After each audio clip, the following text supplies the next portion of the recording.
Hello పిల్లలు, praise lord. Welcome to kid story time. పిల్లలు, ఈరోజు లెసన్కి మీరందరూ రెడీగా ఉన్నారు కదా? Okay, let's start. పిల్లలు, ఒక ఊరిలో ఒక చర్చ్ ఉంది పిల్లలు. ప్రతి ఆదివారం ఆ చర్చ్కి బోల్డంత మంది దేవుణ్ణి ఆరాధించడానికి వస్తుంటారు. చెల్లి తమ్ముడు, మీరు సండే స్కూల్స్కి వెళ్తారు కదా? మనం రెగ్యులర్గా సండే చర్చికి వెళ్ళాలి, సండే స్కూల్కి వెళ్ళాలి, దేవుని వాక్యాన్ని వినాలి, ఓకేనా? ఒకరోజు సండే దేవుణ్ణి వర్షిప్ చేయడానికి ఆ ఊర్లో ఉన్న చర్చ్ మెంబర్స్ అందరూ కార్లు వేసుకొని ఆ చర్చికి వెళ్తున్నారంట. అక్కడ చర్చిలో పార్కింగ్ ప్లేస్ ఉంటుంది కదా, కార్స్ వెహికల్స్ పార్క్ చేసుకోవడానికి పార్కింగ్ ఏరియాలో వాళ్ళ కార్స్ అన్నీ పార్క్ చేస్తూ ఉన్నారట పిల్లలు. అప్పుడు ఆ పార్కింగ్ ఏరియాలో ఒక ఆయన పెద్ద గడ్డం వేసుకొని, పెద్ద జుట్టు వేసుకొని, పాత బట్టలు, ఆ బట్టలంతా దుమ్ముగా ఉన్నాయి, చేతిలో ఒక పాత కవర్ వేసుకొని ఒక మూల కూర్చొని ఉన్నాడంట. చూస్తే ఎంత మురికిగా ఉన్నాడో, కంపు కొడుతున్నాడు. అతన్ని చూసినప్పుడు అందరూ చాలా చిరాకు పడతా ఉన్నారు. ఒకళ్ళైతే కారు దిగి అతన్ని చూసి, ఎక్కడెక్కడో వాళ్ళందరూ మా చర్చి దగ్గరికే వస్తారు, చీ ఎంత కంపు కొడుతున్నాడో అని తిట్టుకుంటూ చర్చిలోకి వెళ్ళిపోయింది ఒక ఆంటీ. ఇంకొక కారులో ఒక ఫ్యామిలీ వస్తూ ఉన్నారు పిల్లలు. అక్కడే కార్ పార్క్ చేసుకొని వెళ్తుంటే ఆ కారులో ఉన్న పాప బయటకు వచ్చినప్పుడు, డాడీ ఆయన ఏంటి డాడీ అలా ఉన్నాడు, ఎంత భయంకరంగా ఉన్నాడు, చూస్తుంటే చాలా భయం వేస్తుంది డాడీ, ఎంత మురికిగా ఉన్నాడు డాడీ అని అంటుంటే, అప్పుడు వాళ్ళ డాడీ అంటున్నాడు, అవును నాన్న చాలా మురికిగా ఉన్నాడు, ఆయన జోలికి వెళ్ళకు, దగ్గరుంటే ఆ కంపు మనకు కూడా అంటుతుంది, పద టైం అయిపోతుంది అని ఆ అంకుల్ కూతుర్ని చేయి పట్టుకొని చాలా స్పీడ్గా లోపలికి తీసుకెళ్ళిపోతాడు పిల్లలు. ఎంతోమంది అక్కడ చర్చికి రావటానికి కార్స్ పార్క్ చేస్తున్నారు, ఎంతోమంది అక్కడే ఉన్న చర్చికి వెళ్తున్నారు, కానీ ఆ అంకుల్ని ఎవ్వరూ పలకరించలేదు, కనీసం వాటర్ బాటిల్ ఇవ్వలేదు, బాబు నీకేమన్నా కావాలా అని ఫుడ్ పెట్టలేదు, డబ్బులు ఇవ్వలేదు. చూసిన ప్రతి ఒక్కళ్ళు చిరాకు పడుతూ అలా చీదరించుకుంటూ గబగబా చర్చిలోకి వెళ్ళిపోయారు పిల్లలు. వర్షిప్ టైం స్టార్ట్ అయిపోతుంది, అందరూ చర్చిలోకి వచ్చేసారు. కార్ పార్కింగ్ ఏరియా అంతా కార్స్తో ఫుల్ అయిపోయింది. సింగింగ్ టీమ్ సాంగ్స్ పాడటం మొదలు పెట్టారు, అందరూ పాటలు పాడుతూ ఉన్నారు. ఆ తర్వాత వాక్యం చెప్పే సమయానికి పాస్టర్ గారు ఎక్కడున్నారు అని వెతుకుతా ఉన్నారు పిల్లలు. అయ్యో టైం అయిపోతుంది, పాస్టర్ గారు ఇంకా రావట్లేదేంటి, ఈ టైంకెల్లా వచ్చేస్తారే అని అనుకుంటూ అందరూ పాస్టర్ గారి కోసం వెయిట్ చేస్తూ ఉన్నారు. ఆ స్టేజ్ మీద క్వైర్ టీం ఎప్పుడైతే వెళ్ళిపోయారో సెంటర్లో పోడియం దగ్గర లైట్స్ ఆన్ చేసి ఉన్నాయి, వెయిట్ చేస్తూ ఉన్నారు పాస్టర్ గారి కోసం. ఇంతలో ఇంతవరకు బయట కూర్చున్న వ్యక్తి మెల్లగా చర్చిలోకి వస్తున్నాడు పిల్లలు. ఎవ్వరికి అర్థం కావట్లేదు.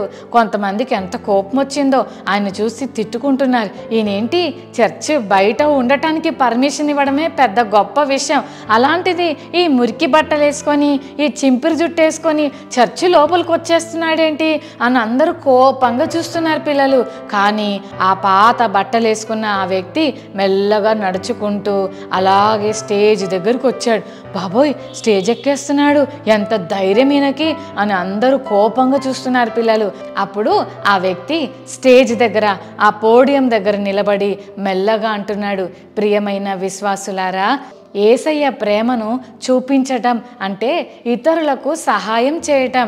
మనం దేవుని ప్రేమను కలిగి ఉన్నాం అని చెప్పడం మాత్రమే కాదు, అది మన క్రియల్లో చూపిస్తేనే మనం దేవుని పిల్లలం అవుతాం అని చెప్తూ మాట్లాడుతుంటే, అదేంటి ఈయన ఇంత మెల్లగా మాట్లాడుతున్నాడు అని ఆశ్చర్యంగా అక్కడున్న చర్చ్ మెంబర్స్ అందరూ చూస్తున్నారు పిల్లలు. అప్పుడు ఆయన అంటున్నాడు, దేవుని ప్రేమ మనలో ఉంది అని ఇతరులు ఎలా గుర్తిస్తారు? ఆ ప్రేమను మనం ఇతరులకు చూపించినప్పుడే కదా. నిన్ను ప్రేమించిన వాళ్ళని ప్రేమించడం మాత్రమే కాదు, ఎవరైనా కష్టాల్లో ఉన్నప్పుడు అలాంటి వారికి మనం హెల్ప్ చేస్తే ఆ హెల్ప్ ద్వారా వారు మనలో యేసయ్య ప్రేమను గుర్తించగలరు.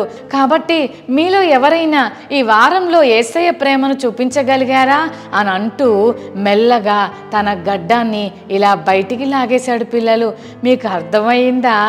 ఇంతకీ ఆయన ఎవరో కాదు, ఆ చర్చ్ పాస్టర్ పాస్టర్ గారే తల మీద ఉన్న విగ్గు తీసేసి ఆ గడ్డం ఇలా లాగేసరికి పాస్టర్ గారే ఫేస్ కనిపించేసరికి ఒక్కొక్కరికి భయం వేసిపోయింది పిల్లలు. పాస్టర్ గారు అంటున్నారు, యేసయ్య ప్రేమ ఎవరిలో ఉందో ఈరోజు నాకు బాగా అర్థమైంది. ఇన్ని సంవత్సరాలు మీరు చర్చికి వచ్చినా, ఇన్ని సంవత్సరాలు దేవుని వాక్యం విన్నా, మనం పాటలు పాడినా, వర్షిప్ చేసినా, ప్రార్థన చేసినా, పరిచర్య చేసినా, దేవుని ప్రేమను గనుక మనం ఇతరుల లైఫ్స్లో మనం చూపించకపోతే మనం దేవుని పిల్లలం ఎలా అవుతాం అని ఆ పాస్టర్ గారు చెప్పినప్పుడు అందరూ సిగ్గుతో తల వంచుకున్నారు. ఎందుకంటే అందులో చాలామంది ఆయన చినిగిపోయిన బట్టలను బట్టి, ఆయన చింపిరి జుట్టును బట్టి, ఆయన కంపు వాసనను బట్టి చాలామంది ఆయన్ను అసహించుకున్నారు, తిట్టుకున్నారు, ఎగతాళి చేశారు, తక్కువగా చూశారు. పాస్టర్ అంకుల్ ఒక మాట చెప్పాడు పిల్లలు, అదేంటంటే యేసయ్య మనల్ని ఎంత ప్రేమిస్తున్నాడో తెలుసా? మనం ఎంత దీనంగా ఉన్నా ప్రేమిస్తున్నాడు, మనం ఎంత పేదవాళ్ళమైనా యేసయ్య మనల్ని ప్రేమిస్తున్నాడు. తప్పిపోయిన కుమారుడు పందుల మధ్యలో నుంచి బయటకు వచ్చినప్పుడు అతని బట్టలు ఎంత మురికగా ఉన్నాయి, అతని దగ్గర ఎంత కంపు వాసన కొడుతుంది, అతని హెయిర్ ఎంత కంపు కొడుతుంది. తండ్రి ప్రేమ ఎంత గొప్పదో కదా. ఎట్లున్నాడో ఆ అన్న అట్లాగే యాక్సెప్ట్ చేశాడు. కాబట్టి మనం కూడా ఇతరులను వాళ్ళ పరిస్థితిని బట్టి కాదు, వాళ్ళు ఎట్లా ఉన్నా సరే మనం ప్రేమించేవారిగా ఉండాలి. అలా ఇక నుంచైనా ఉందామా అని చెప్పినప్పుడు అందరూ సిగ్గుతో తల వంచుకొని యేసయ్యకి సారీ చెప్పి ఆ రోజు నుంచి ఇతరులకు హెల్ప్ చేయడం మొదలు పెట్టారట. ఎంత గ్రేట్ కదా. చెల్లి తమ్ముడు, మనం కూడా చాలామంది పూర్ పీపుల్ని ఎన్నోసార్లు ఇగ్నోర్ చేశాం కదా. కంపు కొడుతున్నారని, పాత బట్టలు వేసుకున్నారని, రోడ్డు మీద మనం వెళ్తున్నప్పుడు కార్ విండోలో నుంచి సార్ కొంచెం డబ్బులుంటే ఇవ్వండి సార్ అని అడుగుతున్నప్పుడు వెళ్ళవమ్మా, అవతలకి వెళ్ళిపోమ్మా అని ఎన్నోసార్లు విసుక్కున్నాం. ఎంతోమంది మన ఇంటికి వచ్చి ఫుడ్ పెట్టమని అడిగితే పోయిరా పోమ్మా అని చెప్పి తిట్టుకొని పంపించేశాం. ఒక్క ముద్ద అన్నం పెడితే మనకు నష్టమేం లేదు కదా. దేవుని ప్రేమను ఇతరుల లైఫ్స్లోకి మనం కుమ్మరించవలసిన ఛాన్స్ మనకు వచ్చినప్పుడు తప్పకుండా దాన్ని మనం యూటిలైజ్ చేసుకుందాం. ఓకేనా పిల్లలు? బైబిల్ గ్రంథంలో కూడా ఒక అంకుల్ ఉన్నాడు. ఆ అంకుల్ వాళ్ళ ఫ్యామిలీతో చాలా హ్యాపీగా ఉండేవాడు పిల్లలు. కానీ ఒకరోజు అంకుల్ చేతి మీద ఒక చిన్న మచ్చ వచ్చింది. ఆ మచ్చను చూసినప్పుడు అంకుల్కి ఎందుకో భయం వేసింది. దాన్ని గిచ్చుకున్నాడు, దాన్ని గుచ్చాడు, దాన్ని గట్టిగా ఇలా కదిలించిన ఆ ఏరియాలో ఏమీ సెన్స్ లేదు, అంటే స్పర్శ లేదు. పిల్లలు, మీకు దోమ కుట్టినప్పుడు అబ్బా అంటాం కదా, చీమ కుట్టినా దోమ కుట్టినా మనకు తెలుస్తుంది. కానీ ఆ అంకుల్కి ఆ ఏరియాలో దోమ కుట్టినా తెలియట్లే, చీమ కుట్టినా తెలియట్లే, గిచ్చినా కూడా స్పర్శ లేదు. అంటే అది పెద్ద రోగం పిల్లలు. అంటే దాన్ని కుష్టు రోగం అంటారు. అంకుల్కి ఎందుకో డౌట్ వస్తుంది. మెల్లగా తన వైఫ్కి చెప్పాడు, అమ్మ ఈ మధ్య ఇక్కడ నాకు ఒక మచ్చ వచ్చింది చూడు, అది పెరిగిపోతా ఉంది, నాకు ఎందుకో భయం వేస్తుంది అని అంటే అప్పుడు ఆంటీ అనింది, ఆ యాజకుడి దగ్గరికి వెళ్ళి ఒకసారి కన్ఫర్మ్ చేసుకో అది ఏం మచ్చో అని అంటే అప్పుడు ఆ అంకుల్ యాజకుడి దగ్గరికి వెళ్తాడు పిల్లలు. ఆ రోజుల్లో ఏదైనా ఇలాంటి రోగం వచ్చినప్పుడు ఆ రోగం కుష్టు రోగమో కాదో తెలుసుకోవడానికి యాజకుడి దగ్గరికి వెళ్ళేవాళ్ళు. యాజకుడు ఆ మచ్చను బాగా ఎగ్జామిన్ చేసి అది కుష్టు రోగమా కాదా అని ఆయన చెప్పేవాడు పిల్లలు. అయితే పిల్లలు, ఈ అంకుల్ యాజకుడి దగ్గరికి వెళ్ళి ఆ మచ్చ చూపిద్దామని వెళ్ళాడు పిల్లలు. యాజకుడు ఆ అంకుల్ చేతిని చూసినప్పుడు అది ఖచ్చితంగా కుష్టు రోగమే అని అర్థమైంది. బాబు నీకు కుష్టు రోగం వచ్చింది అని చెప్పి అంకుల్ వెంటనే లోపలికి వెళ్ళిపోయాడు. అమ్మో ఇంత పెద్ద రోగం నాకు వచ్చిందా అని అంకుల్ చాలా ఏడ్చుకుంటూ వాళ్ళ ఇంటికి వెళ్ళాడు పిల్లలు. వాళ్ళ భార్యకి చెప్పాడు, అమ్మా నాకు వచ్చిన రోగం కుష్టు రోగం అంట అనేసరికి పిల్లలు, ఆంటీ, అంకుల్ అందరూ ఏడుస్తున్నారు పిల్లలు. ఇంకా అంకుల్ని ఎవరు టచ్ చేయడానికి వీల్లేదు పిల్లలు. ఆ రోజుల్లో కుష్టు రోగం అంటే లెప్రసీ వచ్చిందనుకోండి, ఆ రోగం వచ్చిన వాళ్ళు ఏం చేయాలో తెలుసా? వాళ్ళ జుట్టు అంతా విరబూసుకోవాలి, ఆ తర్వాత ఇలా పై పెదవి కప్పుకోవాలి.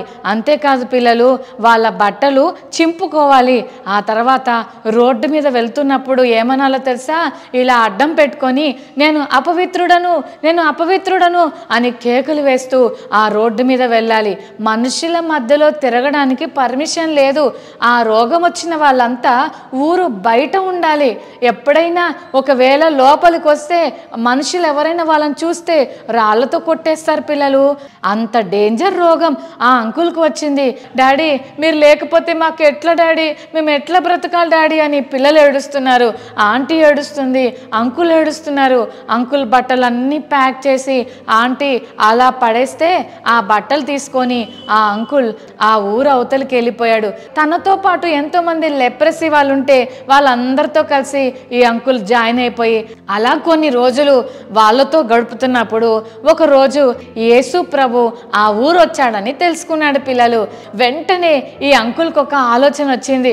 ఎట్లయినా సరే నేను పోయి యేసయ్యా నన్ను బాగు చేయి యేసయ్యా అని యేసయ్యని అడుగుతాను. నన్ను యేసయ్య ముట్టి స్వస్థపరిస్తే నేను హ్యాపీగా నా ఫ్యామిలీతో నేను ఉండొచ్చని ఎంతో ఆశపడి ఆ కుష్ఠరోగంతో ఉన్న ఆ అంకుల్ యేసయ్య ఎక్కడికి వచ్చాడో చూసుకున్నాడు. యేసయ్య దగ్గరికి వెళ్ళాలని ఆశపడ్డాడు. మీకు ఇందాకే చెప్పాను కదా, లెప్రసీ వచ్చిన వాళ్ళతో ఎవ్వరూ ఫ్రెండ్షిప్ చేస్తారా చెయ్యరా? ఎస్, చెయ్యరు, ముట్టుకోరు, వాళ్ళతో ఫ్రెండ్షిప్ చేయరు, పైగా వాళ్ళని ఊరు అవతల ఉంచుతారు పిల్లలు. అలాంటిది ఆ ఊరికి యేసయ్య వస్తున్నాడని ఈ అంకుల్ తెలుసుకొని మెల్లగా యేసయ్య దగ్గరకు వెళ్ళాడు పిల్లలు. యేసయ్య ఆయనను చూస్తున్నాడు. అందరితో యేసయ్య వాక్యం బోధిస్తూ అందరితో మాట్లాడుతుంటే ఒక కుష్ఠరోగి యేసయ్య దగ్గరకు వచ్చాడు.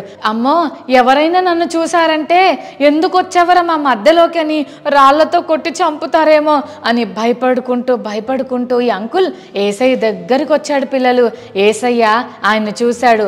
యేసయ్య చేస్తున్న బోధ ఆపి మెల్లగా అతని దగ్గరకు వెళ్ళాడు పిల్లలు.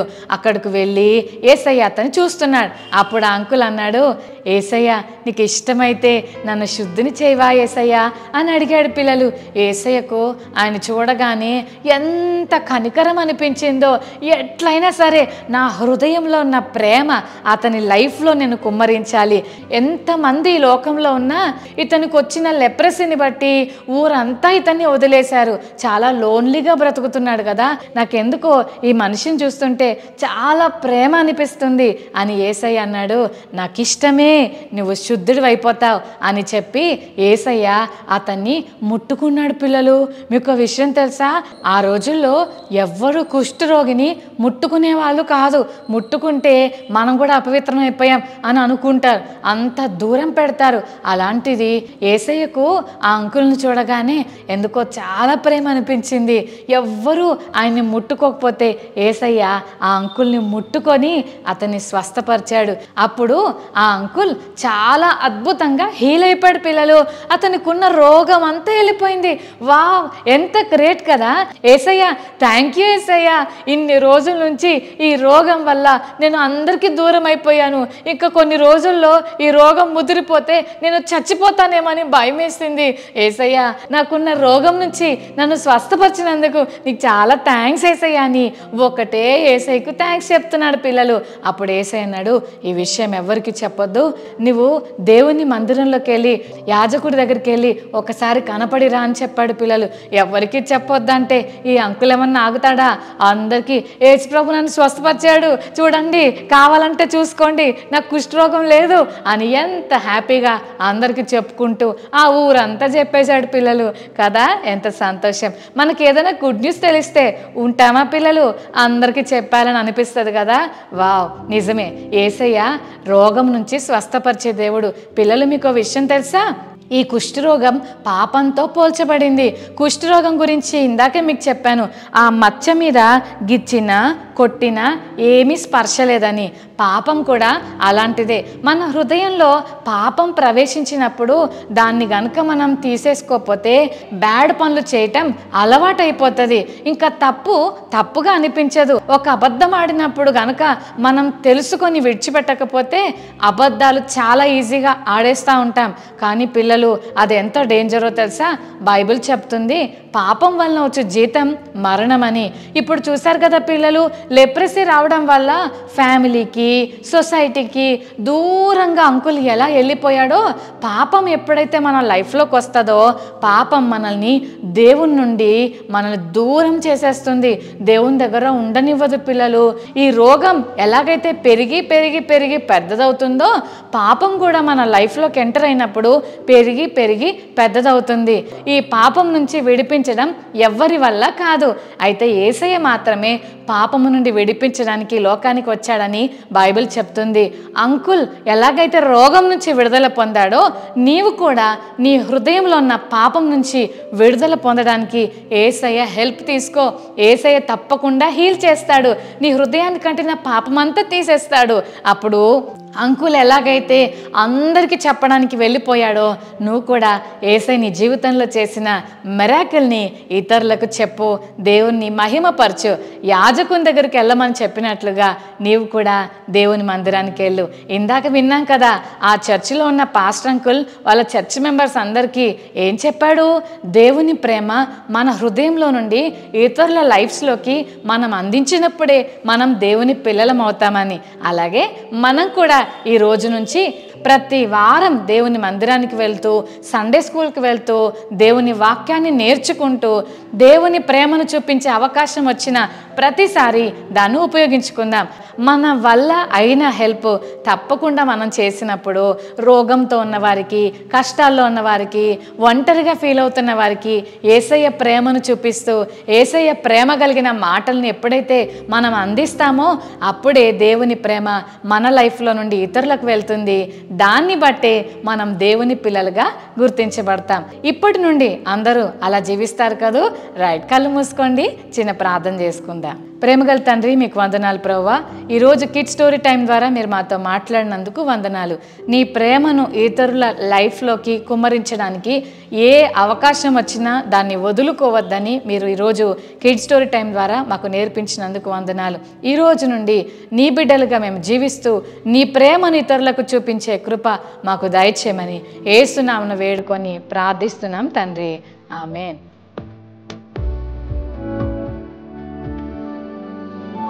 ఓకే పిల్లలు, ఈరోజు మెమరీ వర్స్ నేర్చుకుందామా? కీర్తనలు 41:1, సామ్స్ 41:1.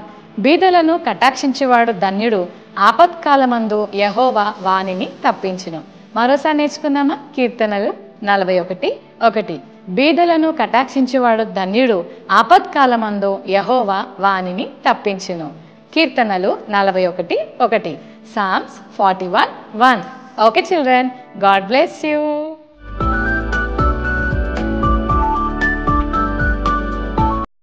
చర్చ్ బయట కూర్చున్న ఆ పేద వ్యక్తి ఎవరు? మనము దేవుని పిల్లలం అని ఎలా తెలుస్తుందని పాస్టర్ అంకుల్ చెప్పారు. పాపం మనల్ని ఎవరికి దూరం చేస్తుంది? కుష్ఠరోగం వచ్చిన వ్యక్తి ఏ ఏ పనులు చేయాలి?